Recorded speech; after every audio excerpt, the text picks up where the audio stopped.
As you may have seen from the announcement, gentlemen, the dress students including D.Aru are about to release soon. But the big question is, should you pull for them? And if you already have them, are they worth investing in? Let's go through them one by one.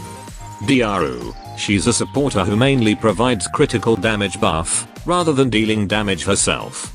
Because of that, she doesn't require heavy investment. A little build is enough to make her useful, so she's still worth picking up and raising.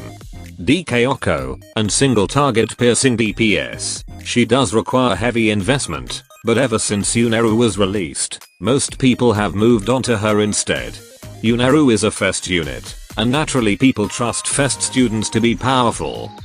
If you don't have D.Aru, it still doesn't feel worth pouring resources into D.Aru, since she's only a single target piercing DPS with limited use. But that doesn't mean she's useless. Sometimes you may need her at certain points. That said, if she's only 3 stars, she's not really that great, that you have to borrow the better unit instead.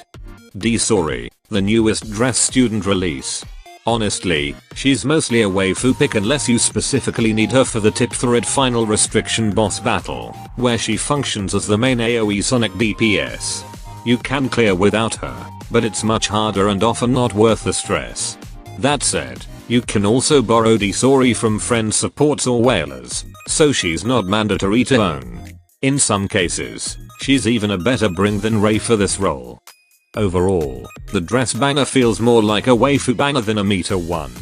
D.Aru stands out because her crit damage buff gives her long-term value and versatility. She pairs well with Nozomi for Shirokuro, Nagusa for Hieronymus, Hod with Esmikaing, and plenty of other raid bosses.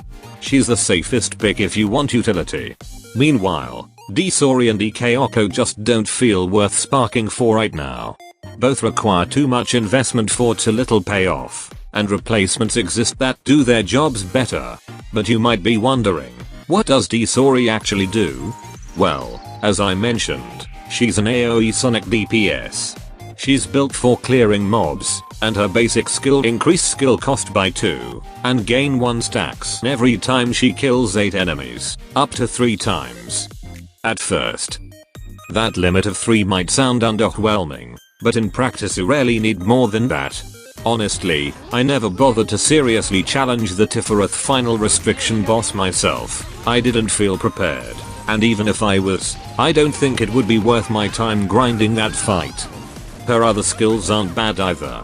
Her enhanced skill boosts critical damage, which is always nice.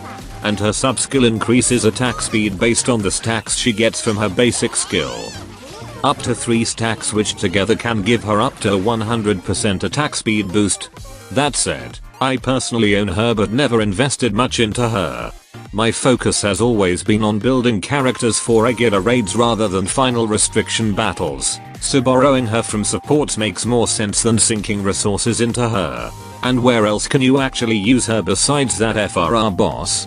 Well, maybe in Kurakage Lunatic if you're struggling, but honestly, that mode is extremely stressful. Some hardcore players have managed to clear it.